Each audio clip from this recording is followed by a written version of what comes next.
Hello மக்களே, August 1 அவள்வர் வள serial promo review தான் பார்க்க போறோம். உங்களுக்கு என்னோட ரிவ்யூ பிடிச்சிருந்தா சீரியல் கிட்ட மறக்காம சப்ஸ்கிரைப் பண்ணிக்கோங்க. நம்ம சலங்காவளி சீரியல் மெகா சந்தேசம் சீரியல் போட்டுட்டு இருக்கோம். அதை பார்க்கணும்னு நினைக்கிறவங்க அதே வீடியோ ஃபுல்லா பாருங்க. இங்க டெண்டர் இப்போ சராயு தான் இருக்கிறதுலே கம்மியா கோட் பண்ணியிருக்காங்க. அமௌண்ட் லக்கி குரூப் ஆஃப் கம்பெனியோட ₹1 கம்மியா கோட் பண்ணியிருக்கிறாங்கன்னு சொல்லி அவங்களுக்கு தான் கிடைக்க போகுது அப்படிங்கிற மாதிரி சராய் ரொம்ப சந்தோஷமா இருக்கிறாங்க. மித்ரா கோச்சுக்கிட்டு வெளியே வந்துடுறாரு. உடனே லக்ஷ்மியும் வெளியே வராங்க. இதுக்குதான் ஓவர் கான்பிடன்ஸ் இருக்கக்கூடாதுன்னு சொல்றது. நான் எத்தனை தடவை சொன்னேன், நீ ஒழுங்கா நீ என்கிட்ட இந்த டெண்டர் பத்தி முன்னாடியே சொல்லியிருந்தா நான் அமௌண்ட் கோட் பண்ணியிருப்பேன். நான் நல்ல அந்த பிசினஸ் ஃபுல்லா படிச்சு பார்த்து என்ன அமௌண்ட் கோட் பண்ணணும் நான் கரெக்டா கோட் பண்ணிருப்பேன் அப்படின்னு சொல்லி மித்ரா சொல்லிட்டு இருக்காரு. இதுக்குதான் இன்னமும் கான்பிடன்ஸ்ல ஓவர் கான்பிடன்ஸ்ல ஆடிட்டு இருந்தேன். இது லக்கி குரூப் ஆஃப் கம்பெனிக்கு தான் கிடைக்க போகுது. இப்ப யாருக்கு கிடைச்சிருக்கு? போய் அந்த சராய்க்கு போய் கிடைச்சிருக்கு. இப்போ உனக்கு சந்தோஷமா இருக்கா அப்படின்னு சொல்லிட்டு கத்திட்டு இருக்கிறாரு. உடனே விவேக் அண்ணா இதுல அண்ணியோட தப்பு என்ன இருக்கு? சராய் கரெக்டா ₹1 கம்மியா கோட் பண்ணுவான்னு எப்படி தெரியும்? அன்னைக்கு எப்படி தெரியும்? நீங்க எதுக்கு நான் அண்ணி மேல சம்பந்தமே இல்லாம கோவப்பட்டு இருக்கிறீங்க அப்படின்னு சொல்லி விவேக் பேசிட்டு இருக்காரு. நீ சும்மா அந்த உன் அன்னைக்கே வக்காலத்து வாங்கிட்டு இருக்காத. இப்ப டெண்டர் போனது தானே, அது கிடைக்கல. இப்ப நம்ம கம்பெனிக்கு இப்ப கிடைக்கல. இப்ப என்ன பண்ண போறீங்க அப்படின்னு சொல்லிட்டு இருக்காங்க. உடனே லக்ஷ்மி சாந்த சொரூபினியா, இன்னும் டெண்டர் முடியல, இன்னும் சராய் சைன் பண்ணல, அதுக்குள்ள என்ன வேணா நடக்கலாம், யாருக்கு வேணா கிடைக்கலாம், நீங்க உள்ள உட்காருங்க அப்படின்னு சொல்லிட்டு இருக்காங்க. இன்னும் இதுக்கு மேல என்ன நடக்க போகுது, இதுக்கு மேல உள்ள என்ன நடக்க போகுதுன்னு இப்ப என்ன உள்ள கூப்பிட்டு இருக்கிறீங்க அப்படின்னு சொல்லிட்டு நான் தான் சொல்றேன்ல அப்படின்னு சொல்றாங்க. உடனே மித்ரா கோவப்பட்டு உள்ள உட்காரக்கு வராரு. அதுக்கு முன்னாடி சராய் மனிஷாக்கு தேங்க்ஸ் சொல்லிட்டு இருக்காங்க. தேங்க்ஸ் மனிஷா, கரெக்டான நேரத்துல நீ கரெக்டா எனக்காக பார்த்து போட்டோ எடுத்து அனுப்பியிருக்க. நான் இந்த உதவியை மறக்கவே மாட்டேன். எப்படியோ இப்ப அந்த லக்ஷ்மி மூக்கை உடச்சு விட்டாச்சு, இனிமேல் மித்ராக்கும் லக்ஷ்மிக்கும் பத்திக்கும் அப்படின்னு சொல்லிட்டு இருக்கிறாங்க. உடனே மனிஷா கங்க்ராட் சராயோ, எப்படியோ நீ நினைச்ச மாதிரியே உனக்கும் கம்பெனி கிடைச்சாச்சு, எனக்கும் மித்ரா கிடைக்க போறாரு அப்படின்னு சொல்லிட்டு இவங்களும் ரொம்ப சந்தோஷமா பேசிட்டு இருக்கிறாங்க. உடனே மித்ரா கோவமா உள்ள உட்கார்றாரு. பின்னாடியே லக்ஷ்மியும் விவேக்கும் உட்கார்ந்துடுறாங்க. ஓகே, இருக்கிறதுலே கம்மியா கோட் பண்ணி இருக்கிறது யாருன்னு இப்ப பாக்கலாமா அப்படின்னு சொல்லிட்டு இருக்கிறாங்க. சராயு குரூப் ஆஃப் கம்பெனிஸ் தான் இருக்கிறதுலே கம்மியா கோட் பண்ணி இருக்கிறாங்க அமௌண்ட் அப்படின்னு சொல்றாங்க. உடனே அதுக்கு அடுத்து பக்கத்துல குசுன்னு பேசுறாங்க. அதுக்கு அடுத்து பார்த்தா சாரி, சராயு கம்பெனியை விட இருக்கிறதுலே லீஸ்டா அமௌண்ட் கோட் பண்ணி இருக்கிறது ₹93,99,999 ஒருத்தங்க கோட் பண்ணி இருக்கிறாங்க அப்படின்னு சொல்றாங்க. அதாவது 99 லட்சத்துக்கு ₹1 கம்மியா யாரோ ஒருத்தங்க கோட் பண்ணி இருக்காங்க. அது யாரு அப்படின்னு பார்த்தா வேற யாரு, நான் தான் அப்படின்னு சொல்லிட்டு வராங்க. உடனே யாருடா அப்படின்னு சொல்லிட்டு எல்லாரும் ஆவலா பின்னாடி திரும்பி பார்த்தா அர்ஜுன் என்ட்ரி கொடுக்குறாரு. உடனே நான் தான் அர்ஜுன் குரூப் ஆஃப் கம்பெனிஸ், நான் இப்ப என்னோட கம்பெனிக்காக வரல, நான் அரவிந்தா அவங்களோட லக்கி குரூப் ஆஃப் கம்பெனிஸோட ஒன் ஆஃப் த பார்ட்னரா இப்ப நான் இங்க கலந்துருக்கிறேன் அப்படின்னு சொல்றாங்க. உடனே அர்ஜுனுக்கு தான் இந்த டெண்டர் கிடைச்சிருக்கு. சராயை விட கம்மியா கோட் பண்ணது அர்ஜுன் தான் கோட் பண்ணி இருக்கிறாங்க அப்படின்னு சொல்றேன், வாங்க சைன் பண்ணுங்க. உடனே பின்னாடி அர்ஜுன் அப்படியே ஹீரோ மாதிரி நடந்து வர்றாரு. உடனே மித்ரா ஷாக் ஆயிடுறாரு. இது அர்ஜுன் கோட் பண்ணிருக்கானா, இங்க என்னடா நடக்குது, என்ன நடக்குதுன்னு ஒண்ணுமே புரியலையே அப்படின்னு சொல்லி குழம்பிட்டு இருக்கிறாங்க. சராய் அதுக்கடுத்து இது எப்படி சாத்தியமாகும் அப்படின்னு பார்த்தா சராயை விட ₹5 கம்மியா கோட் பண்ணியிருப்பாங்க. உடனே அது எப்படி கரெக்டா ₹5 கம்மியா கோட் பண்ண முடியும்? 99,99,994 எப்படி கரெக்டா கோட் பண்ண முடியும் அப்படின்னு சொல்லி ₹5 கரெக்டா எப்படி கோட் பண்ண வாய்ப்பே இல்லையே அப்படின்னு சொல்லி சராய் ஷாக் ஆயிட்டு இருப்பாங்க. அடுத்து அப்படியே பார்த்தா அவர் சைன் பண்ண வருவாரு. இது நான் என் கம்பெனிக்காக எடுத்த டெண்டர் இல்ல, இது மித்ரானந்தன் அவங்க லக்கி குரூப் ஆஃப் கம்பெனிஸுக்காக எடுத்த டெண்டர் தான். அவங்க தான் என்ன ஒன் ஆஃப் த பார்ட்னரா இந்த ஃபைலை சப்மிட் பண்ண சொன்னதும் அவங்க தான். ஸோ இந்த டெண்டரை நீங்க அவங்களுக்கே கொடுக்கலாம்னு நினைக்கிறேன். இப்ப சேர்மனா இருக்கிற லக்ஷ்மியை இதுக்கு சைன் பண்ணலாம்னு நான் நினைக்கிறேன்னு சொல்றாங்க. உடனே லக்ஷ்மி வாங்க அப்படின்னு சொல்லி அர்ஜுன் கூப்பிடுறாரு. கெத்தா போய் நம்ம லக்ஷ்மி சைன் பண்றாங்க. இங்க மித்ரா, இங்க என்னடா நடக்குது, இந்த அர்ஜுன் எப்போ உள்ள வந்தான், இவன் ஏதோ என் கம்பெனிக்கு டெண்டரை விட்டு கொடுக்குறான், என்னடா நடக்குது ஒண்ணுமே புரியல அப்படின்னு சொன்னோன்னே விவேக் வாங்கண்ணா அப்படின்னு சொல்லிட்டு மித்ராவை பிடிச்சி இழுத்துட்டு வராரு. உடனே கங்க்ராட்ஸ் மித்ரா அப்படின்னு சொல்லிட்டு அர்ஜுன் கங்க்ராட்ஸ் சொல்றாரு. இங்க லக்ஷ்மி பார்த்தா அதுல சைன் பண்ணிட்டு இருக்காங்க, அந்த ஃபைல் எல்லாத்துலயும் சைன் பண்ணிட்டு இருக்காங்க. இங்க மனிஷாக்கு மூக்கு உடஞ்சு போச்சு, சராய்க்கு பெரிய பெரிய பதிலடி, எவ்வளவுதான் மூக்கு உடஞ்சு போச்சு ரெண்டு பேத்துக்கும். உடனே இவர் அர்ஜுன் சொல்லாரு, இங்க பாரு லக்ஷ்மி தான் உன்னோட லக்கி ஹேண்ட், அவளை நீ எப்பயுமே விட்டுறாத. அப்பதான் நீ லக்ஷ்மி உன் கூட வச்சுக்கிட்டேன்னா உன் வாழ்க்கையில எல்லாமே உனக்கு நல்லதே கிடைக்கும். எப்படி கடைசியா உனக்கு சேர்மேன் பதவி வந்து உன் கம்பெனிக்கு கிடைச்சதோ அதே மாதிரி இந்த டெண்டர் எப்படி லாஸ்ட் மினிட்ல உனக்கு கிடைச்சதோ அப்படின்னு சொல்லிட்டு இருக்காங்க. உடனே விவேக் வந்து கேட்கிறாரு, கடைசி நேரத்துல நீங்க எப்படி அர்ஜுன் வந்தீங்க? எனக்கு லக்ஷ்மி தான் மெசேஜ் பண்ணியிருந்தாங்க, நீங்க வந்து இந்த ஃபைலை கொடுத்து நீங்க இந்த அமௌண்ட்டை கோட் பண்ணி இங்க வந்து சப்மிட் பண்ணுங்கன்னு சொல்லியிருந்தாங்க லக்கி குரூப் ஆஃப் கம்பெனிக்கு. அதனாலதான் நான் இப்ப இங்க வந்து இந்த அமௌண்ட் எல்லாமே இதுக்கு எல்லாத்துக்குமே காரணம் லக்ஷ்மி தான் அப்படின்னு சொல்லியிருப்பாங்க. அண்ணி சூப்பர் அண்ணி அப்படின்னு சொல்லி பாராட்டிட்டு இருப்பாரு. இங்க மனிஷா வெளியே அப்படியே சோகமா நின்றுட்டு இருப்பாங்க. இது எப்படிடா என்ன பால வச்சாலும் இவ என்ன நோபால் ஆக்கிக்கிட்டு இருக்கா, இவ என்ன எல்லாத்தையும் வந்து சரசரன்னு முடிச்சிடுறா, இவ மூக்க உடச்சு விடவே முடியலையேன்னு சொல்லி நம்ம மனிஷா வந்து அங்க ரொம்ப சோகமா இருந்துட்டு இருக்கிறாங்க. என்ன மனிஷா என்னாச்சு அப்படின்னு சொல்லி நம்ம லக்ஷ்மி வந்து நக்கலா பேசிட்டு இருக்கிறாங்க மனிஷா கிட்ட. என்ன எப்படிடா இது நடந்துச்சுன்னு பாத்துட்டு இருக்கியா? நீ வந்து எப்போ நீ என்னோட கேபின்ல வந்து நீ ஃபைல ஓபன் பண்ணியோ அப்பவே எனக்கு உன் மேல டவுட் வர ஆரம்பிச்சிருச்சு. சரி போட்டோன்னு பார்த்தா திடீர்னு நீ மித்ரா கூப்பிட்டான்னு சொல்லி விவேக வேற கூப்பிட்டு அனுப்பி விடுற. திரும்ப காலைல எதர்ச்சியா திரும்பி பார்த்தா ஃபைல் எல்லாம் ஓபன் ஆயிருக்கு. நான் இந்த ஃபைல் எல்லாம் க்ளோஸ் பண்ணி தானே கொடுத்தேன். அப்போ இந்த அமௌண்ட்டை யாரு பார்த்திருப்பா? இந்த அமௌண்ட்டை பார்க்க வேண்டிய இப்போ சிச்சுவேஷன் யாருக்கு இருக்கு? ஐயோ ஒருவேளை ஏதாவது தப்பா நடந்துருமோ அப்படின்னு சொல்லிட்டு நான் தான் வேணும்னே வந்து கால் பண்ணி இந்த மாதிரி வாட்ஸ்அப்ல மெசேஜ் பண்ணியிருப்பாங்க. லக்ஷ்மி வந்து அர்ஜுனுக்கு வாட்ஸ்அப்ல மெசேஜ் பண்ணியிருப்பாங்க, இந்த மாதிரி லக்கி குரூப் ஆஃப் கம்பெனிக்கு நீங்க வந்து இந்த அமௌண்ட் கோட் பண்றீங்கன்னு சொல்லி நீங்களும் வந்து இந்த டெண்டர்ல லாஸ்ட் மினிட் ஃபைல வந்து கொடுத்துருங்க அப்படின்னு சொல்லியிருப்பாங்க. உடனே என்ன தைரியம் இருந்தா உண்ட வீட்டுக்கே ரெண்டகம் பண்ணிட்டு இருக்க, அந்த வீட்டை உப்பே தின்னுட்டு அந்த வீட்டுக்கே துரோகம் பண்ணுவா அப்படின்னு சொல்லிட்டு பலார்னு ஒரு அடி லக்ஷ்மி வந்து மனிஷாக்கு கொடுப்பாங்க. மனிஷா இதுக்கடி தேவையில்லாம உடனே மனிஷா வந்து சொல்றாங்க, லக்ஷ்மி இதுக்கடி தேவையில்லாம நீ என்ன அடிச்சிட்டு இருக்க, உனக்கு எவ்வளவு தைரியம் தான், நீ உன் புருஷனை விட்டுட்டு போய் இன்னொருத்தன் கூட இருப்பா, அது உனக்கு தப்பா தெரியலையா அப்படின்னு சொல்றாங்க. உடனே அதுக்கு அடுத்து இந்த வார்த்தை சொன்னோன்னா இன்னொரு வாட்டி பலார்னு கண்ணத்துல அடி விழுகும். இந்த வாட்டி லக்ஷ்மி அடிக்க மாட்டாங்க, அர்ஜுன் வந்து நம்ம மனிஷா அடிப்பாங்க. என்ன அர்ஜுன் உனக்கு என்ன அவ்வளவு திமிராயிட்டா, நீயே என்ன அடிக்கிற அளவுக்கு வந்துட்டியா அப்படின்னு சொல்லிட்டு நீ என்ன தைரியம் இருந்தா என்னோட லக்ஷ்மி எங்க ஃப்ரெண்ட்ஷிப்பை பத்தி நீ தப்பா பேசுவ, லக்ஷ்மியை பத்தி தப்பா பேசுற வேலை வச்சுக்கிட்டா அவ்வளவுதான், உனக்கும் அந்த குடும்பத்துக்கும் எந்த சம்மந்தமும் இல்ல, ஒழுங்கா மித்ரா லக்ஷ்மி வாழ்க்கையை விட்டு தூரமா போயிடும், அதுதான் உனக்கு நல்லது. இதை விட்டுட்டு லக்ஷ்மி ஏதாவது பண்ணணும்னு நினைச்சா இல்ல லக்ஷ்மிக்கு ஏதாவது துரோகம் பண்ணணும் அவளை ஏதாவது அசிங்கப்படுத்தணும்னு நினைச்சா நான் பார்த்துட்டு சும்மா இருப்பேனா, தொலைச்சிருவோங்க அப்படின்னு சொல்லிட்டு லக்ஷ்மிக்கு ஒரு ஃப்ரெண்டா ஒரு அண்ணனா எப்பவும் நான் லக்ஷ்மி வாழ்க்கையில இருப்பேன், அவளுக்கு ஒரு உறுதுணையா நான் இருப்பேன், அவள்கிட்ட ஏதாவது பிரச்சனை பண்ணணும்னு நினைச்சா என்னை தாண்டி தான் நீ அவகிட்ட பிரச்சனை பண்ணணும் அப்படின்னு சொல்லி இவரை வந்து பாலார்னு அடி கொடுத்துருவாரு மனிஷாக்கு. அதுக்கடுத்து இது ஒரு வழியா டெண்டர் இவங்களே ஜெயிச்சுட்டாங்க. மித்ரா வந்து இப்போ ஹாப்பி ஆயிடுவார், ஒரு வழியா டெண்டர் நமக்கே கிடைச்சிருச்சு அப்படின்னு சொல்லிட்டு. இங்க பிள்ளைங்க ரெண்டும் ஸ்கூல் விட்டு அப்பதான் வந்துட்டு இருப்பாங்க. வாசல்ல பார்த்தா பாஸ்கர் நின்றுட்டு இருப்பாங்க. உடனே பாஸ்கர் வந்து இவருக்கு வந்து நல்லாவே தெரியும்ல, நம்ம ஜுன்னுக்கு தான் தெரியாது, ஆனா நம்ம லக்கி பாப்பாக்கு நல்லாவே தெரியும்ல, ஏன்னா மித்ரா கம்பெனில ஒர்க் பண்ணியிருக்காரு இவ்வளவு நாள் அப்படின்னு சொல்லிட்டு. உடனே பாஸ்கர் அங்கிள் எப்போ வந்தீங்க, எப்படி இருக்கீங்க அப்படின்னு சொல்லி வந்து லக்கி பாப்பா வந்து விசாரிச்சுட்டு இருப்பாங்க. நீ எப்படி இருக்க லக்கி, நான் உன்னை பார்க்க தான் வந்தேன் அப்படின்னு சொல்லிட்டு இருப்பாங்க. ஜுன்னு வந்து இது யார் லக்கி, இது பாஸ்கர் அங்கிள், எங்க வீட்டுல முன்னாடி ஒர்க் பண்ணாங்க, இப்போ வந்து சரி நான் பாஸ்கர் அங்கிள் உங்ககிட்ட ஒரு முக்கியமான விஷயம் கேட்கணும், அதுக்காக தான் நான் உங்களை தேடிட்டு இருந்தேன் அப்படின்னு சொல்றாங்க. என்னம்மா, எனக்கு என்னோட அப்பா அம்மா யாருன்னு சொல்லுங்க பாஸ்கர் அங்கிள் அப்படின்னு சொல்லுவாங்க. உன்னோட அப்பா அம்மாவா, உன்னோட அப்பா அம்மா தான் வீட்டுல இருக்காங்களே ஆபீஸ்ல இருக்காங்களே அப்படின்னு சொல்லுவாங்க. ஐயோ இப்ப ஜுன்னுக்கு ஒரு அப்பா அம்மா இருக்காங்கல்ல, அதே மாதிரி எனக்கு ஒரு அப்பா அம்மா இருப்பாங்கல்ல, அவங்க யாருன்னு நான் கேட்கிறேன் அப்படின்னு சொல்லி லக்கி பாப்பா வந்து சொல்லுவாங்க. அதுதான்மா இப்ப ஆபீஸ்ல இருக்காங்களே அப்படின்னு சொல்லிட்டு இருப்பாங்க. ஜுன்னோட அப்பா அம்மா தான் உனக்கும் அப்பா அம்மா அப்படின்னு சொல்லுவாங்க. ஐயோ உடனே ஜுன்னு சொல்லுவாரு, இப்போ என்னோட அப்பா அம்மா வந்து என்ன பெத்து எடுத்து வளர்த்தாங்கல்ல அந்த அப்பா மாதிரி லக்கியோட உண்மையான அப்பா அம்மா, லக்கிய உண்மையில ஒருத்தங்க பெத்து எடுத்திருப்பாங்களா அவங்க யாரு, அது வந்து அப்படின்னு சொல்லிட்டு பின்னாடி திரும்புவாரு. உடனே திரும்ப பார்த்தா மித்ராவோட கார் வரும். ஐயோ மித்ரா சார் இப்ப வராரு, நான் வேற அவர்கிட்ட சொல்லாம கொள்ளாம இந்த இடத்த விட்டு தப்பிச்சு போயிட்டேன், இப்ப மட்டும் திரும்பியும் நான் அவர்கிட்ட பார்த்தேன்னா தேவையில்லாத பிரச்சனை தான் வரும், மனுஷா ஏதாவது என்ன பண்ணிருவா, நான் இப்போதைக்கு மித்ரா சாரை பார்க்காம இருக்கதான் நல்லது. சரி சரி இந்தாங்க சாக்லேட்னு சொல்லி 2 சாக்லேட்டை கொடுத்துட்டு அவரு ஓடியே போயிடுவாரு. யாருன்னு சொல்ல மாட்டாரு, மித்ரா தான் உன்னோட உண்மையான அப்பா, லக்ஷ்மி தான் உன்னோட உண்மையான அம்மான்னு லக்ஷ்மிக்கு சொல்லாமலே அந்த சாக்லேட்டை மட்டும் கொடுத்துட்டு போயிடுவாரு. உடனே காரை விட்டு இறங்குவாங்க. உடனே என்ன இங்க நின்றுட்டு இருக்கிறீங்க, பாஸ்கர் அங்கிள் வந்தாங்கப்பா அப்படின்னு சொல்லி லக்கி சொல்லுவாங்க. இது பாஸ்கர் அண்ணாவா, எப்போ வந்தாங்க அப்படின்னு சொல்லுவாங்க.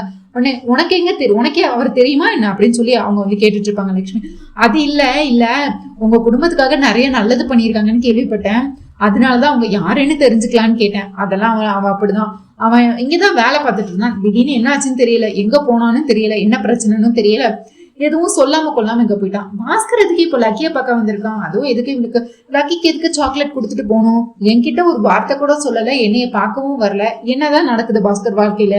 அவன் எதுக்கு இப்படி ஓடி ஓடி ஒளியிறான்? என்ன நடக்குதுன்னே தெரியலையே அப்படின்னு சொல்லிட்டு இவங்க வர மித்ரா வர யோசிச்சுட்டு இருக்காரு. சரி வாங்க வீட்டுக்கு போகலாம்னு சொல்லி கார்ல எல்லாரும் ஏத்திக்கிறாங்க. இவர் மரத்துக்கு பின்னாடி இருந்து பாஸ்கர் எல்லாத்தையும் பாக்குறாரு. பார்த்துட்டு எப்படியோ லக்ஷ்மியும் மித்ராவும் இப்போ ஒன்னாயிட்டாங்க, அவங்க குடும்பம் எல்லாம் இப்போ ஒண்ணு சேர்ந்துட்டாங்க. லக்கி தான் உன்னோட பொண்ணுங்கிற உண்மையை நான் கூடிய சீக்கிரமே லக்ஷ்மி கிட்ட நான் ஒரு நாள் சொல்லியே ஆகணும். அவ ஜுண்ணு மட்டும் தான் அவளுக்கு பிறந்த பையன் நடிச்சிட்டு இருக்க. கண்டிப்பா லக்ஷ்மி நான் உங்ககிட்ட ஒரு உண்மையை சொல்லணும், லக்கியோ உன்னோட பொண்ணுதான்ங்கிற உண்மையை நான் உங்ககிட்ட சொல்லணுமா அப்படின்னு சொல்லி இவங்க பேசிட்டு இருக்கா. அடுத்து சராயு அப்புறம் நம்ம மனிஷா எல்லாரும் மீட் பண்ணி பேசிட்டு இருப்பாங்க. சராய் வழக்கம் போல மனிஷா பிடிச்சி கிளி கிழிச்சிட்டு இருப்பாங்க. என்ன மனிஷா, என்னது இது, நீ என்ன டபுள் கேம் ஆடிட்டு இருக்கியா? எனக்கு ஃபேவர் பண்ற மாதிரி பண்ணி கடைசியில அந்த லக்ஷ்மியை ஜெயிக்க வச்சுட்டு இருக்கியா அப்படின்னு சொல்லுவேன். சராயு, நான் வேணும்னே எதுவுமே பண்ணல. அந்த லக்ஷ்மிக்கு எங்கதான் மூளை இருக்குன்னு தெரியல, எப்படி இப்படி கண்டுபிடிச்சானே தெரியல, கடைசி நிமிஷத்துல இப்படி கொண்டு வந்துட்டாளே அப்படின்னு சொல்லி இவங்க ரெண்டு பேரும் இது பண்ணிட்டு இருப்பாங்க. அந்த லக்ஷ்மி நான் சும்மாவே விட போறது இல்ல, அவ இதுக்கு பதில் சொல்லியே ஆகணும். என்ன தைரியம் இருந்தா என்னையே அடிச்சுட்டு என்ன இது பண்ணுவான். நான் அந்த சேர்மன் பதவிக்கு வரணுங்கிறதுக்காக நான் என்னெல்லாமோ பண்ணிட்டு இருக்கேன், ஆனா நான் பண்றது எல்லாத்தையும் ஃபிளாப் ஆக்கிட்டு இருக்கேன் அந்த லக்ஷ்மின்னு சொல்லி நம்ம சராயை பிடிச்சி திட்டிட்டு இருக்க. அடுத்து இவங்க எல்லாம் குடியை கெடுக்கிறதுக்கு அடுத்து பிளான் பண்ணிட்டு இருக்காங்க. இங்க விவேக் கார்ல வந்துட்டு இருக்காரு. உடனே அவருக்கு நம்ம ஜானுவோட ஞாபகம் ஜானுக்கு போன் பண்றாரு. தூரத்துல பார்த்தா நம்ம தேவயானி உட்கார்ந்து இருக்கிறாங்க. இவங்களை வெறுப்பேத்தலாம்னு சொல்லிட்டு முதல்ல போன் பண்ணி பேசிட்டு இருக்காங்க. போன்ல எடுத்து பேசிட்டு இருக்காங்க. உடனே தேவயானி வெறுப்பேத்துறதுக்காண்டி நம்ம ஜானு வேணும்னே ஹலோ இங்க டவர் இல்ல, இருங்க வெயிட் பண்ணுங்க, டவர் இல்லன்னு சொல்லிட்டு தேவயானி பக்கத்துல போய் நின்றுட்டு ஸ்பீக்கரை போட்டுட்டு என்னங்க சொல்லுங்க ஏனுங்க அப்படின்னு சொல்லி ரொம்ப புருஷனை மரியாதையா பேசிட்டு இருக்கிறாங்க. ஜானு, என்ன இது புதுசா நீ என்ன மரியாதையெல்லாம் கூப்பிட்டு இருக்கா? ஐயோ, நீங்க என்ன தாலி கட்டின கணவர், உங்களை போய் நான் எப்படி இது பேர் சொல்லி கூப்பிட முடியும்? மரியாதையா தானே கூப்பிடணும் அப்படின்னு சொல்லிட்டு இருக்காங்க. ஜானு, இன்னைக்கு உனக்கு என்ன ஆச்சு? நீ ஏதோ விசித்திரமா பேசுற, ஏதோ நல்ல மூட்ல இருக்க போல அப்படின்னு சொல்லி இவர் கொஞ்சிட்டு இருக்கிறாரு. உடனே அது ஒண்ணும் இல்லைங்க, சரி இன்னைக்கு இப்ப என்ன வேலையில பிஸியா இருக்கிறீங்களா இல்ல சும்மா இருக்கிறீங்களா? எனக்கு கால் பண்ணி இருக்கிறேங்க. இல்ல, இன்னைக்கு ஒரு முக்கியமான விஷயம் உங்ககிட்ட சொல்லணும், அதுக்காக தான் கால் பண்ணேன். இன்னைக்கு ஹாப்பி ஆனிவர்சரி ஜானு அப்படின்னு சொல்றாங்க. இது ஹாப்பி ஆனிவர்சரியா? இங்க நமக்கு கல்யாணம் ஆகியே கொஞ்ச நாள் தான் ஆகுது, அதுக்குள்ள எப்படி ஆனிவர்சரி வரும்? ஐயோ ஜானு, இது நம்ம லவ் ஆனிவர்சரி. நான் போன வருஷம் இதே நாள் நான் தான் உன்னை தாலி கட்டுவேன்னு அவங்க கிட்ட சொல்லி வாக்கு கொடுத்த நாள். இன்னைக்கு அதே நாள் திரும்ப வந்திருக்கு. அதே மாதிரி நம்ம இந்த வருஷம் கணவன் மனைவி ஆயிட்டோம் அப்படின்னு சொல்லிட்டு இருக்கிறாங்க. ஓ, இதெல்லாம் தேவயானி கேட்டுட்டு இருக்கிறாங்க. இவங்களுக்கு எரியுது. அப்படி ஏய் எதுக்கு இங்க இருந்து பேசிட்டு இருக்க, அங்க போய் பேசு அப்படின்னு சொன்னோன்னே யாரு பக்கத்துல ஜானு அப்படின்னு சொல்றாங்க. உடனே கையை வச்சு போனை மறைச்சிட்டு அங்க எனக்கு டவர் கிடைக்கல, அதனாலதான் நான் இங்க இருந்து பேசிட்டு இருக்கேன், என்ன பிரச்சனை அப்படின்னு சொல்லி இவங்க வேற வெறுப்பேத்திட்டு இருக்கிறாங்க. உடனே ஜானு கேக்குறாங்க, சரி எனக்கு ஆனிவர்சரிக்கு என்ன கிஃப்ட் வாங்க போறீங்க? வைர வளையல் வாங்க போறீங்களா இல்ல வைர நெக்லஸ் வாங்கிட்டு வர போறீங்களா அப்படின்னு சொல்லி கேட்டுட்டு இருக்காங்க.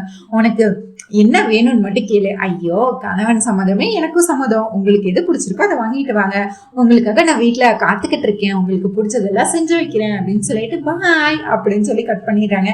இங்க தேவயானி கோவத்துல உச்சத்துக்கு போறாங்க. இது லவ் ஆனிவர்சரி கொண்டாடிட்டு இருக்கீங்களா? சரி விவேக் வீட்டுக்கு வரட்டும், வைக்கிறேன் அவனுக்கு ஆப்பா அப்படின்னு சொல்லி இவங்க கோவத்துல கத்திட்டு இருக்கிறாங்க. நம்ம தேவயானி தனியா இங்க சராயும் மனிஷாவும் பேசிட்டு இருக்கிறாங்க. லக்ஷ்மியை எப்படி வீழ்த்தலாம், அவளை எப்படி அழிக்கலாம் அப்படின்னு சொல்லி பேசிட்டு இருக்கிறாங்க. அரவிந்த் ஆண்டி எவ்வளவு பெரிய லக்கியை நம்பிதான் இந்த சேர்மன் பதவியை அவங்களை கொடுத்துட்டு போயிருக்கிறாங்க. அதனால லக்ஷ்மியை நம்ம அவ்வளவு கம்மியா எடை போட்டிருக்க கூடாது.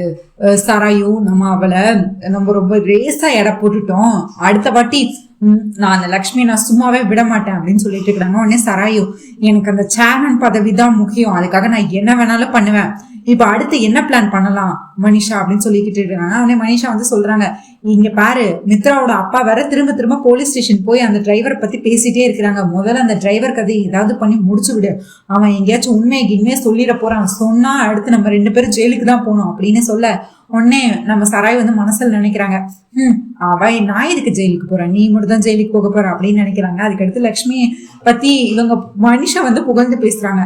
நம்ம என்னதான் எதிரியா இருந்தாலும் நான் மட்டும் லக்ஷ்மிக்கு எதிரியா இல்லாம இருந்தேன்னா அவளோட இந்த அறிவாளித்தனத்தை வந்து பாராட்டி இருப்பேன், நான் அவனுக்கு சல்யூட்டே பண்ணியிருப்பேன் லக்ஷ்மிக்கு அப்படின்னு சொல்லிட்டு இருக்கிறாங்க.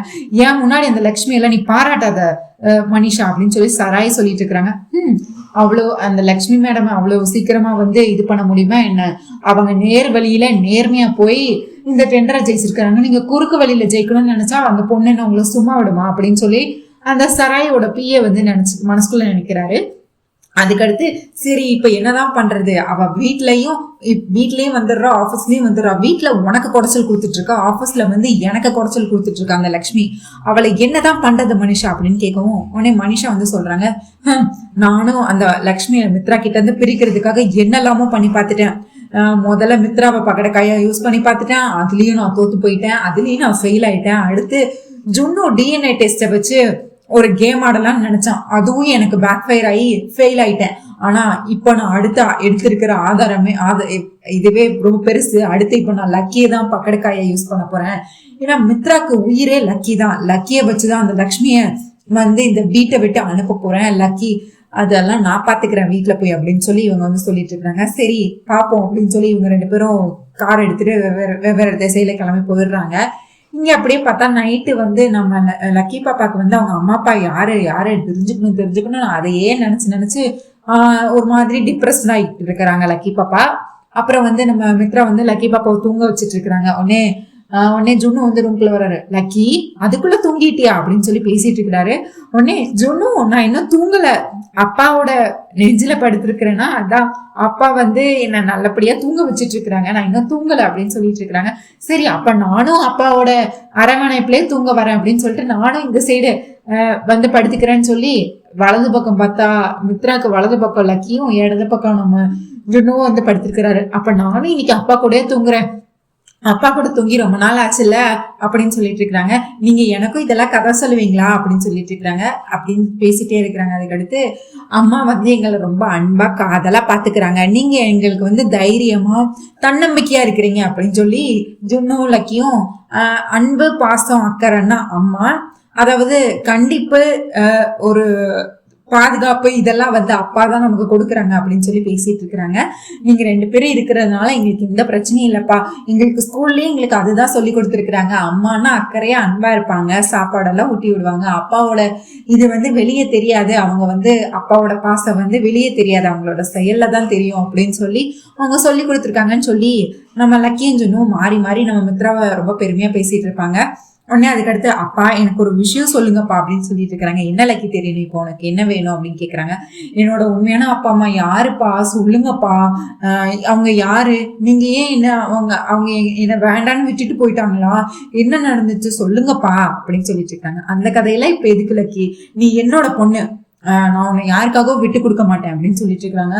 அப்போ என்னோட அம்மா என்ன வேண்டான்னு தூக்கி போட்டுட்டாங்களாப்பா, என்ன அவங்களுக்கு பிடிக்கலையா, என்ன வெறுத்துட்டாங்களா என்னோட உண்மையான அப்பா அம்மா அப்படின்னு கேட்டுட்டே இருக்கிறாங்க. உடனே ஜுனுவும் சொல்றாரு, லக்கி இன்னைக்கு ஃபுல்லா இதேதான் யோசிச்சுட்டு இருந்தா, உன்னோட அப்பா அம்மா யாருன்னு, அப்பா நீங்களாச்சும் சொல்லுங்கப்பா லக்கிக்கு அவளோட உண்மையான அப்பா அம்மா யாருன்னு சொல்லி அப்படின்னு சொல்லி நம்ம ஜுனுவும் கேட்டுட்டு இருக்கிறாரு. உடனே லக்கி உனக்கு நான் தான் அப்பா, நீ வந்து எதுக்கு இந்த மாதிரிலாம் யோசிச்சுட்டு இருக்க, அந்த மாதிரிலாம் எதுவும் இல்லை அப்படின்னு சொல்லி பேசிட்டு இருக்கும்போது உள்ள பார்த்தா லக்ஷ்மி உள்ள வராங்க.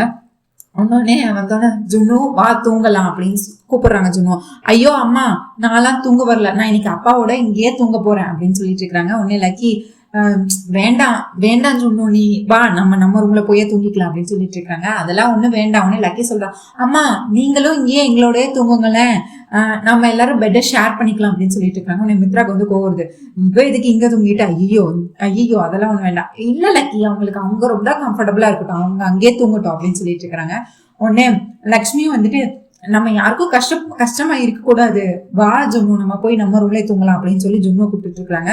இல்லம்மா நான் இன்னைக்கு அப்பா கூட தான் தூங்க போறேன், என்ன ஆனாலும் சரி நானும் லக்கியும் இன்னைக்கு அப்பா கூட தான் தூங்க போறோம், கதை பேசிட்டு கதையெல்லாம் கேட்டுட்டு இங்கதான் நான் தூங்க போறேன், நீங்களும் இங்கே வாங்க நம்ம 4 பேர் இங்கே தூங்கிக்கலாம் அப்படின்னு சொல்றாங்க. இல்ல இடைஞ்சலா இருக்கும் ஜுன்னு, இங்க 4 பேர்ல தூங்க முடியாது, பெட்டை ஷேர் பண்ணிக்கலாம்னு சொல்லி லக்கியும் ஜுன்னும் மாறி மாறி சொல்லிட்டு இருக்காங்க. நம்ம லக்ஷ்மியும் அதெல்லாம் வேண்டாம் ஜுன்னு, நான் நம்ம ரூம்ல போய் தூங்கிக்கிறேன், சரி நீங்க இங்க தூங்குங்க, நான் நம்ம ரூம்ல தூங்கிக்கிறேன்னு சொல்லிட்டு இவங்க வந்து இவங்க ரூம்ல தூங்க வராங்க.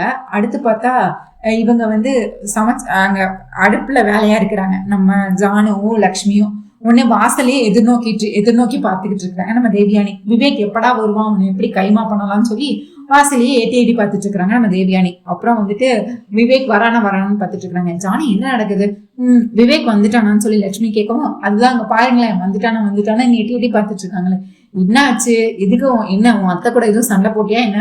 ஆமா சண்டை போடலன்னா தான்க்கா அதிசயம் அப்படின்னு சொல்லிட்டு இருக்காங்க. சரி அனுசரிச்சுக்கோ அக்கா, என்னால ஒன்ன மாதிரியெல்லாம் இருக்க முடியாது, நான் பாத்துக்கிறேன், நீ எதுக்கும் கவலைப்படாதக்கா அப்படின்னு சொல்லிட்டு இருக்கும்போது உடனே விவேக் வந்து வீட்டுக்குள்ள வராரு. அவர் வந்து மல்லிகைப்பூ வாங்கிட்டு வந்திருக்கிறாரு நம்ம ஜானுக்காக. உடனே அதுக்கடுத்து ஐயோ அம்மா எங்க இங்க வாசலே நிற்கிறாங்க, இப்ப நான் எப்படி உள்ள போறது அப்படின்னு சொல்லிட்டு கைக்கு பின்னாடி வந்து மல்லிகைப்பூ மறைச்சு வச்சுட்டு உடனே அம்மா டே விவேக் இவ்வளவு நேரம் ஏன்டா லேட்டா வந்த, எப்போ சீக்கிரமே வந்திருப்ப அப்படின்னு கேட்க விவேக்கோ இல்லம்மா கொஞ்சம் வேலையா இருந்தது, ஆபீஸ்ல நிறைய வேலை இருந்தது, அதான் முடிச்சுட்டு வர லேட் ஆயிட்டு அப்படின்னு சொல்லிட்டு இருப்பாங்க. சரி கையில என்னது, எதுக்கு கையை பின்னாடி வச்சிருக்கேன், அதெல்லாம் ஒண்ணும் இல்லையேன்னு சொல்லி அங்கேயே சுத்தி விளையாண்டுட்டு இருக்கிறாங்க நம்ம தேவியானியும். இது கையை காட்டுடா, கையில என்னதுன்னு சொல்லி அங்க கிச்சன்ல இருந்து நம்ம ஜானுவும் லக்ஷ்மியும் பார்த்துட்டே இருக்கிறாங்க. ஜானு வந்து கோவமா பார்த்துட்டு இருக்கிறாங்க, நம்ம லட்சுமி வந்து சிரிச்சுட்டு இருக்கிறாங்க, என்னடா விளையாடிட்டு இருக்கிறீங்க அப்படின்னு சொல்லிட்டு. அடுத்து பார்த்தா இவரும் வந்துட்டு மல்லிகைப்பூ வச்சிருக்காரு, எங்கேயும் கையை காட்டக்கூடாதுங்கிறக்காக எங்கேயும் ஓடிக்கிட்டே இருக்க. டே ஒழுங்க கையை காட்ட போறியா இல்லையா அப்படின்னு சொல்லி இவங்க தேவியானி கத்தவோ உடனே அம்மா அது எக்ஸசைஸ்மா, அப்படிதான் பண்ணணும், பின்னாடிதான் கையை வச்சு எக்ஸசைஸ் பண்ணிட்டு இருக்கேம்மா, நீங்க என்னமா பண்ணிட்டு இருக்கீங்க அப்படின்னு சொல்ல உடனே இவர் சுத்தி விளையாண்டுட்டு இருக்காரு. மாடிப்படிக்கட்டுல இருந்து நம்ம மித்ரா வராரு. உடனே இந்த பூ தூக்கி எரிஞ்சிடுறாரு. உடனே மித்ரா வந்து அதை கேட்ச் பிடிச்சிட்டு இங்க பாருங்க கையில எதுவும் இல்ல. அப்ப கையில எதுவும் இல்லைன்னா நீ முதல்ல என்கிட்ட உன் கையை காட்டியிருக்க வேண்டியதானே, நீங்க தான் நான் எக்ஸசைஸ் பண்றேன்னு சொன்னேன், நீங்க என்ன கேட்டீங்களா, ஏதாச்சும் பண்ணீங்களா அப்படின்னு சொல்லிட்டு உடனே குடுன்னு விவேக் வந்து அவங்க ரூமுக்கு ஓடி போயிடுறாரு. உடனே இந்த மல்லிகைப்பூ அடுத்து தேவியானி வந்து மாடிப்படிக்கிட்ட வராங்க. உடனே இவர் வந்து மறைச்சுக்கிறாரு மல்லிகைப்பூவை. ஐயோ என் கையில மல்லிகைப்பூ இருக்கிறத பார்த்தா என்ன நினைப்பாங்க அப்படின்னு சொல்லிட்டு உடனே லக்ஷ்மி வந்து அந்த சைட்ல வந்துட்டு இருக்காங்க. உடனே இந்த மல்லிகைப்பூ தூக்கி எரிஞ்சிடுறாங்க. அது கரெக்டா லக்ஷ்மிக்கு நம்ம இப்ப போட்டோம்னா லக்ஷ்மி எப்படின்னு ஜானு கையில கொடுத்துருவா, அதனால லக்ஷ்மிக்கு நம்ம தூக்கி போட்டுடலாம்னு சொல்லிட்டு அந்த மல்லிகைப்பூவை தூக்கி மித்ரா லக்ஷ்மி கையில தூக்கி போடுறாங்க. உடனே லக்ஷ்மி அதை கேட்ச் பிடிக்கிறாங்க. இதை யாரு பாக்குறான்னு பார்த்தா மனிஷா. அவங்க கீழே நடந்தது எல்லாத்தையும் பார்த்திருக்க மாட்டாங்க. கடைசியா மித்ரா வந்து மல்லிகைப்பூ தூக்கி எரிஞ்சதை மட்டும் பார்த்திருப்பாங்க. உடனே லக்ஷ்மி வந்து என்னங்க பிள்ளைங்களை தூங்க சொல்லிட்டு மேல என்கிட்ட கோமா பேசுற மாதிரி பேசுனீங்க, இப்ப எனக்காக மல்லிகைப்பூ எல்லாம் வாங்கிட்டு வந்திருக்கிறீங்க அப்படின்னு லக்ஷ்மி கேட்க, ஏய் இது ஒண்ணும் நான் உனக்காக வாங்கல, இது என்னோட தம்பி விவேக் உன்னோட தங்கச்சி ஜானுக்காக வாங்கினது அப்படின்னு சொல்லிட்டு இருக்காங்க. அவன் வாங்கினதா இருந்தாலும் இப்ப நீங்க எனக்கு தானே அதை கொடுத்துருக்கீங்க அப்படின்னு சொல்ல உடனே மனிஷா இதெல்லாம் பாக்குறத பார்த்துட்டு சே உங்களுக்கு என் மேல எவ்வளவு அக்கறை இல்ல, எனக்காக இந்த மல்லிகைப்பூ வாங்கிட்டு வந்திருக்கிறீங்கன்னு சொல்லி வேணும்னு கத்தி பேசுறாங்க. உடனே மனிஷா கேட்டு கோவப்பட்டு பின்னாடி திரும்பி பாக்குறாரு. மனிஷா கோவப்பட்டு மேல குடுக்குட்டு போறாங்க. உடனே மித்ரா வந்து மனிஷாவை சமாளிக்கிறதுக்காக மனிஷா நீ பார்த்தது எதுவும் உண்மை இல்ல மனிஷா அப்படின்னு சொல்லிட்டு, நீ என்ன மித்ரா டபுள் கேம் ஆடிட்டு இருக்க, என்கிட்ட லட்சுமியை வெறுக்கிற மாதிரி பண்ணிட்டு இருக்க, ஆனா நீ நாளுக்கு நாள் அந்த லட்சுமியோட சேர்ந்துகிட்டுதான் இருக்க, நான் ஒருத்தி உன்னை நம்பி இருக்கிறாங்கிறதே நீ மறந்து போயிட்டியா, என்னதான் நடக்குது, என்ன வழக்கம் போல என்னை ஏமாத்தலாம் நினைச்சிட்டு இருக்கேன் மித்ரான்னு சொல்லி சத்தம் போட உடனே மனிஷா அது நான் இல்ல விவேக் ஜானுக்காக வாங்கின மல்லிகைப்பூ அப்படின்னு சொல்லிட்டு இருக்கிறேன். ஓ அப்ப விவேக் தானே வாங்கிட்டு வந்தான், நீ அப்போ அவகிட்ட இருந்து மல்லிகைப்பூவை வாங்கி விவேக் கையில கொடு அப்படின்னு சொல்றாங்க. நான் கொடுத்ததை எப்படி வாங்க முடியும், எனக்கு தெரியாது மித்ரா, இப்ப போய் நீ வாங்கிட்டு வா கிட்ட போய் அப்படின்னு சொல்றாங்க. உடனே இவங்களும் மல்லிகைப்பூ வாங்குறதுக்காண்டி லக்ஷ்மி ரூமுக்கு வராரு. ஏய் குடு அப்படின்னா, என்ன கொடுக்கணும், என்ன வேணும் உங்களுக்கு அப்படின்னு கேக்குறாங்க. அதான் நான் கொடுத்தேன்ல அதை கொடு அப்படிங்கிறாங்க. என்ன கொடுத்தீங்க, என்ன வேணும், என்ன சொல்றீங்க அப்படின்னு கேட்கவும் லக்ஷ்மி கேட்கவும் உடனே மித்ரா வந்து நான் தான் மல்லிகைப்பூ கொடுத்தால அதை கொடு, அது விவேக் வந்து ஜானுக்காக வாங்கினது அப்படின்னு சொன்னேன். அவங்க தலையில வச்சுட்டாங்க, அதை காட்டுறாங்க. நீங்க இது எனக்கு கொடுத்தீங்க, நான் என் தலையில வச்சுக்கிட்டேன். ஏய் இது எதுக்கு நீ வச்சுக்கிட்ட, இது நான் விவேக் ஜானுக்காக வாங்கினது, யாருக்காக வேணா வாங்கியிருக்கட்டும், ஆனா நீங்க எனக்கு தானே கொடுத்தீங்க, நான் உங்களையே விட்டு தர மாட்டேன், உங்களோட மனைவியா இருக்கிற என்னோட இடத்தையும் யாருக்கும் விட்டு தர மாட்டேன், நீங்க எனக்கு மட்டும்தான் மித்ரா, நீங்க வாங்கின மல்லிகைப்பூவை நான் யாருக்கும் கொடுக்க மாட்டேன், இது எனக்கு மட்டும்தான் அப்படின்னு சொல்லி மூக்கொடைச்சு விட்டுறாங்க. உடனே மித்ராவும் வேற வழியே இல்லாம போயிட்டு இருக்கிறாரு. காலையில பார்த்தா ஜுன்னு முதல் வேலையா எந்திரிச்சிடுறாரு. அடுத்து பார்த்தா லக்கி எந்திரிக்கவே இல்லை, தூங்கிட்டே இருக்கிறாங்க. உடனே லக்கி எந்திரி என்ன பாரு அப்படின்னு சொல்லி ஜுன்னு பேசிட்டே இருக்கு. அதுக்கடுத்து கையை தொட்டு பாக்குறாரு, காய்ச்சல். ஐயோ அம்மா வாங்கலைங்க அப்படின்னு மித்ரா ஓடி வராரு. என்னாச்சுடா, எதுக்கிட்ட கத்திட்டு இருக்கா? லக்கி லக்கி எந்திரிக்க மாட்டா, காய்ச்சலா அப்படின்னு சொல்லி உடனே லக்கி லக்கி லக்கின்னு மித்ரா வந்து பதறாரு. அடுத்து குடும்பத்துல இருக்க எல்லாரும் வராங்க. மனிஷாவும் இப்படி ஒரு இதுக்காக தான் இவ்வளவு நாளா மனிஷாவும் வெயிட் பண்ணிட்டு இருக்காங்க. கடைசியில அவங்களுக்கும் லட்டு சாப்பிட்ட மாதிரி இப்போ வசமா வந்து மாட்டிக்கிட்டாங்க. உடனே தேவயானி வந்து கங்கதான் சொல்றாங்க, மனிஷா நீயும் இப்படி ஒரு சூழ்நிலைக்காக தான் காத்துக்கிட்டு இருந்த, உனக்கு ஏத்த மாதிரியே எல்லாமே கடவுள் உனக்கு அமைச்சு தர்றாரு, இதை நல்லபடியா யூஸ் பண்ணிக்கோன்னு சொல்லிட்டு இருக்கும்போது உடனே என்ன ஆச்சு, எதுக்கு திடீர்னு எப்படி காய்ச்சல் வந்தது? எதுக்கு மித்ரா, இது உனக்கு இன்னமா தெரியல? என்னதான் வந்து சொந்த பையனை பாத்துக்கிட்ட மாதிரி அந்த லக்ஷ்மி என்ன லக்கிய பாத்துக்கிட்டவா செஞ்சா? இத்தனை நாள் நீ லக்கி எப்படி பாத்துக்கிட்ட? அவ என்னைக்காவது அவ வந்து இவளுக்கு காய்ச்சல் வந்திருக்கா, என்னைக்காவது உடம்பு சரியில்லாம இருக்கா, அவ அம்மாவை காணும் தேடி ஏங்கி போயிருக்கா அப்படின்னு சொல்லவும் உடனே அவ எங்க தன்னோட சொந்த பொண்ணு மாதிரியா பாத்துக்கிறா? இல்ல எப்படினாலும் இவ ஒண்ணு சொந்த பொண்ணு, இது லக்கி ஒண்ணு இவளோட சொந்த பொண்ணு கிடையாதுல்ல அப்படின்னு சொல்லி குத்தி கட்டி பேசிட்டு இருக்காங்க. லக்கியோட இந்த நிலைமைக்கு லக்ஷ்மி தான் காரணம்னு சொன்னோன்னே விவேக் வந்து, அம்மா இந்த நேரத்துல எதை பேசணும்னு இல்லையா, இப்ப லக்கிக்கு காய்ச்சல் வந்ததுக்கு அண்ணி எப்படிமா இதாகும், அண்ணியை எதுக்கு நீங்க குறை சொல்லிட்டு இருக்கிறீங்கன்னு கேட்க, டேய் சும்மா இருடா, உனக்கு எதுவும் தெரியாது, சும்மா நீ எப்ப பார்த்தாலும் அவளுக்கு வக்காலத்தை வாங்கிட்டு இருக்க. இப்ப லக்கி இப்படி ஏங்கி போய் அவளுக்கு காய்ச்சல் வர வரைக்கும் வந்திருக்குன்னா இதுக்கெல்லாம் யார் காரணம்? உங்க நொண்ணி தான் காரணம், இவதான் காரணம். பாரு மித்ரா, நீ இத்தனை வருஷம் லக்கிக்கு அவங்க அம்மா அப்பா யாருன்னு தெரியக்கூடாதுன்னு பொத்தி வளர்த்தி அவகிட்ட உண்மையை சொல்லாம இருந்த இந்த லக்ஷ்மி எப்போ இந்த வீட்டுக்குள்ள வந்தாலும் அப்பவே லக்கிக்கு எல்லா உண்மையும் தெரிஞ்சு போச்சு. இதுக்கெல்லாம் யாரு காரணம்? இந்த லக்ஷ்மி தான் காரணம் அப்படின்னு சொல்லி மித்ராக்கு வந்து இன்னும் கோவப்படுற மாதிரி இது பண்ணிட்டு இருக்கிறாங்க. உடனே ஜானு வந்து, நீ வெண்ணி வச்சு உடனே எடுத்துட்டு வா ஜானு அப்படின்னு சொல்லி லக்ஷ்மி வந்து அனுப்பி வைக்கிறாங்க. உடனே இவங்களும் வந்து பேசிட்டு இருக்கிறாங்க. மித்ரா வந்து கோவத்தின் உச்சியில இருக்கிறாரு, இதுக்கு எல்லாமே நீதான் காரணமா அப்படின்னு சொல்லி லக்ஷ்மி மேல கோவத்துல இருக்கிறாரு நம்ம மித்ரா. இங்க நம்ம மனிஷாவும் தேவியானியும் வந்து லக்ஷ்மி தான் இதுக்கு எல்லாத்துக்கும் காரணம், லக்கிக்கு காய்ச்சல் வந்ததே இந்த லக்ஷ்மியாலதான், இந்த லக்ஷ்மி ஒழுங்கா பாத்துக்காததுனாலதான் லக்கிக்கு இந்த நிலைமை வந்துச்சு அப்படின்னு சொல்லி இவங்க ரெண்டு பேரும் சேர்ந்து லக்ஷ்மியை வந்து பாயிண்ட் அவுட் பண்ணி பேசிட்டு இருக்கிறாங்க. மித்ராக்கும் வந்து லக்ஷ்மி மேல ரொம்பவே கோவம் வருது. அதுக்கடுத்து மித்ரா வந்து, டே விவேக் டாக்டருக்கு கால் பண்ணி வர சொல்லுடா அப்படின்னு சொல்றாங்க. உடனே டாக்டரும் வந்து அடுத்து செக் பண்ணிட்டு இருக்கிறாங்க. செக் பண்ணிட்டு இவங்க செக் பண்ணிட்டு இருக்கும் போதே பார்த்தா நம்ம மனிஷாவும் தேவியானியும் வெளியே போய் பேசிட்டு இருக்கிறாங்க. இப்போ என்ன மனிஷா பண்றது, எப்படியோ நீ நினைச்ச மாதிரியே பண்ணிட்ட, அந்த லக்ஷ்மியை தான் வந்து மித்ராவை வெறுக்க வைக்கணும்னு நினைச்சேன், இந்த லக்கிய ஒரு பகடக்காயா வச்சியே வந்து லக்ஷ்மி இந்த வீட்டை விட்டு அனுப்ப போற, அந்த கடவுளும் உனக்கு ஏத்த மாதிரியே இந்த சூழ்நிலைய அழகா அமைச்சு கொடுத்துருக்கிறாரு. வெயிட் பண்ணுங்க ஆண்டி, இனிமேதானே என்னோட கேமே ஸ்டார்ட் ஆக போகுது, சரி வாங்க உள்ள என்ன நடக்குதுன்னு பாக்கலான்னு பாத்துட்டு வந்தா உள்ள டாக்டர் வந்து, இவங்களுக்கு ரொம்ப ஸ்ட்ரெஸ் ஆயிருக்கிறாங்க, இந்த பாப்பா வந்து ரொம்ப ஸ்ட்ரெஸ் ஆயிருக்கிறாங்க, அவங்களுக்கு இந்த வயசுல என்ன கவலை இருக்கு, அவங்கள நீங்க நல்லபடியா பாத்துக்கோங்க, காய்ச்சல் வேற ரொம்ப அதிகமா இருக்கு, ரொம்ப ஹையா இருக்கு, சரி நீங்க ஒவ்வொரு மணி நேரத்துக்கும் ஒருக்க இந்த டேப்லெட் வந்து அவங்களுக்கு கொடுங்க, ஒவ்வொரு மணி நேரத்துக்கும் ஒருக்க வந்து இதை வந்து தண்ணியில கலந்து கொடுங்கன்னு சொல்லி கொடுக்குறாங்க. 3 hours ஒன்ஸ் வந்து செக் பண்ணுங்க, அவங்களோட டெம்பரேச்சர் வந்து கூடி இருக்கா குறைஞ்சிருக்கான்னு பாருங்க அப்படின்னோன்னு மித்ரா வந்து ஹாஸ்பிட்டல் வேணா அட்மிட் பண்ணவா அப்படின்னு கேட்குறாங்க. இல்ல அதுக்கெல்லாம் அவசியம் இல்லை, நீங்க ஹாஸ்பிட்டல்ல அட்மிட் பண்ண வேண்டாம், சாயங்காலம் வர பாருங்க, ஒருவேளை குறைஞ்சிருச்சுன்னா அப்படியே விட்டுறலாம், இல்ல குறையல அப்படின்னா நீங்க சாயங்காலமா நம்ம பாத்துக்கலாம், இப்போதைக்கு நீங்க 1 hour ஒன்ஸ் இவங்களை நல்லா பக்கத்துல இருந்து பாத்துக்கோங்க, அவங்களுக்கு இப்போ பக்கத்துல இருந்து ஒருத்தங்க பாத்துக்கிட்டாலே இல்ல சரியாயிரும், சின்ன பிள்ளைங்க தானே அப்படின்னு சொல்லிட்டு அந்த டாக்டர் சொல்றாங்க.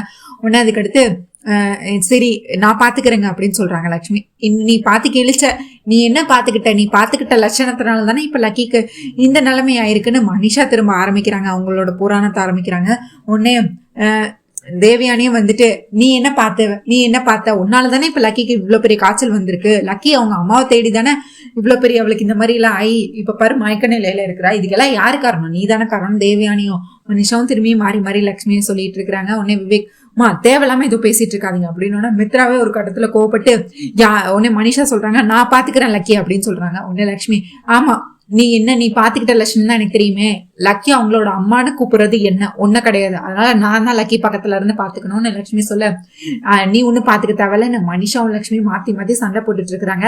உடனே அதுக்கடுத்து பார்த்தா நம்ம தேவயானி, நான் பாத்துக்கிறேன் அப்படின்னு சொல்றாங்க. உடனே தேவயானி வந்து நான் லக்கிய பாத்துக்கிறேன் அப்படின்றாங்க. உடனே ஜானு, ஆமா நீங்க என்னைக்கு லக்கிய பாத்துக்கிட்டீங்க, என் அக்கா தானே இத்தனை நாள் லக்கிய பாத்துக்கிட்டான், என் அக்காக்கு பாத்துக்க தெரியும் அப்படின்னு சொல்லி பேசிட்டு இருக்கோம். உடனே நிறுத்துங்க எல்லாரும், யாரும் லக்கியை பாத்துக்க தேவையில்ல, இன்னைக்கு நான் ஆபீஸ் போகல, நான் இங்கே இருந்து நானே லக்கியை பாத்துக்கிறேன் அப்படின்னு சொல்றாங்க.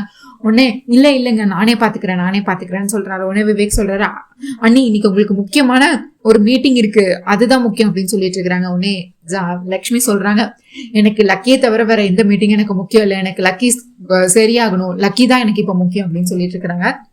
உடனே இவங்க ரூமை விட்டு வெளியே வந்து நம்ம தேவயானியும் மனிஷாவும் எப்படியோ மித்ரா மனசுல இப்ப ஆழமா பதிய வச்சாச்சு, லக்கியோட இந்த நிலைமைக்கு லக்ஷ்மி தான் காரணம்னு சொல்லிட்டு இதை ஊதி பெருசாக்கி இதை ஒரு காரணமா வச்சு இந்த லக்ஷ்மி வீட்டை விட்டு அனுப்புறேன்.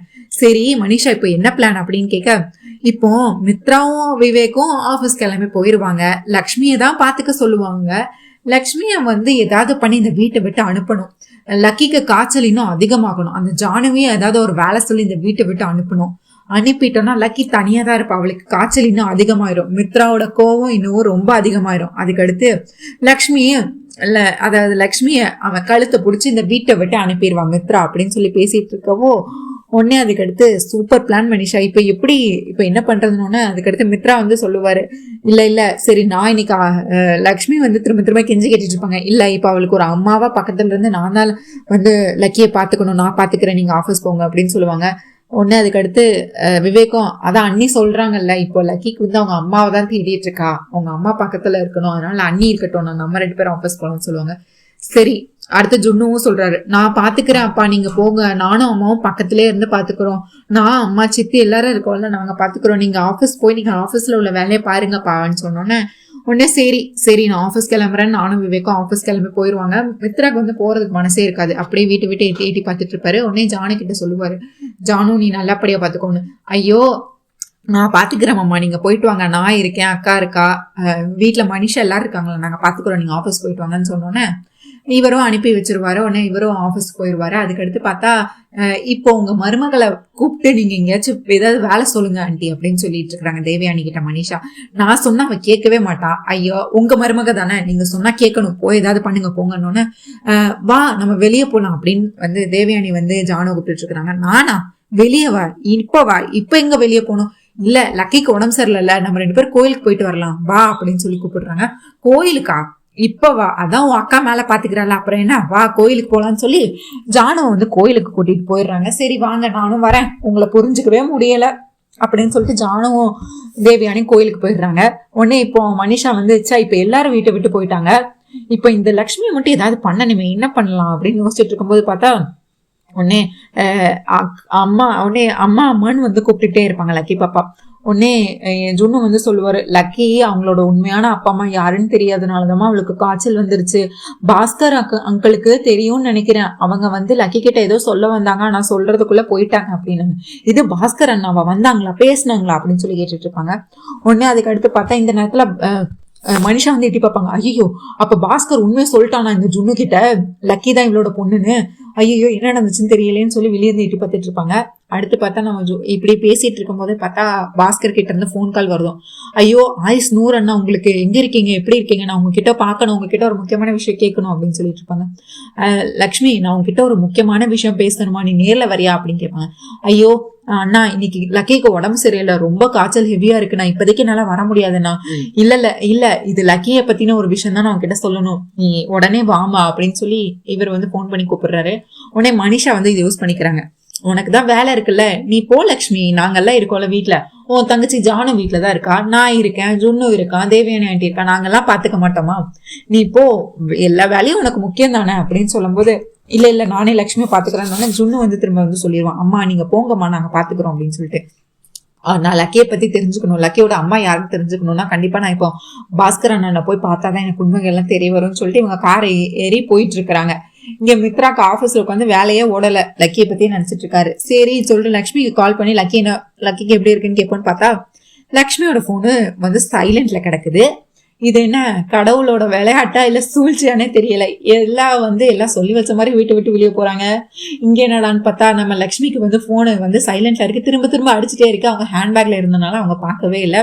உடனே மித்ரா வந்து டென்ஷன் ஆயிடுறாரு, 3 வாட்டி 4 வாட்டி அடிக்கிறாரு, எடுக்கவே இல்லை. உடனே விவேக் வராரு, என்னன்னா இதுக்கு டென்ஷனா இருக்க, டேய் லக்ஷ்மிக்கு பல வாட்டி கால் பண்ணண்டா, போனே எடுக்க மாட்டா, என்னதான் பண்ணிட்டு இருக்கான்னு எனக்கு தெரியல, நீ ஜானுக்கு கால் பண்ணி கேளன்னா ஜானுக்கு விவேக் கால் பண்றாரு. என்னங்க சொல்லுங்க, லக்கி எப்படி இருக்கா, லக்கி பக்கத்துல இருக்கீங்கல்ல, ஐயோ அக்கா லக்கி பக்கத்துல தான் இருக்கா, நாங்க நாங்க கோயிலுக்கு வந்தோம், இப்பதான் வீட்டுக்கு போயிட்டு இருக்கோம். சரி நான் வீட்டுல போனோம்னா அக்கா விட்டு பேச சொல்றேன். சரி சரி லக்கி நல்லா இருக்காங்க, லக்கி நல்லா இருக்காங்க அப்படின்னு சொல்லிட்டு வச்சிருவாங்க.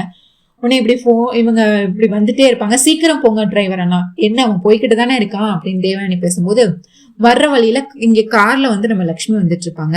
அங்க பார்த்தா வர்ற வழியில பாஸ்கரை பாத்துருவாங்க நம்ம தேவயானி. காரை நிப்பாட்டு நிமிஷம் அப்படின்னு சொல்லிட்டு மனிஷா கிட்ட போன் பண்ணி சொல்லுவாங்க, ஏய் பாஸ்கர் இங்கதான் இருக்கான் அப்படின்னு சொல்லுவாங்க. என்ன அந்த கூட அந்த லக்ஷ்மி இருக்காளா? இல்ல அவன் தனியா தான் இருக்கான். இப்ப அவனை எப்படி என்ன பண்றது, அவனை எப்படி இங்க இடத்த விட்டு போக சொல்றது அப்படின்னு கேட்பாங்க. மனிஷா உடனே, நீங்க அவன் முன்னாடி போய் நிக்க மட்டும் செய்யுங்க, அவன் உங்களை பார்த்து பயந்து ஓடிடுவான் அப்படின்னு சொல்லுவாங்க. இவங்களும் அவங்களுக்கு தெரியற மாதிரியே வேணுக்குனே வந்து பாஸ்கர் கிட்ட போற மாதிரி போவாங்க.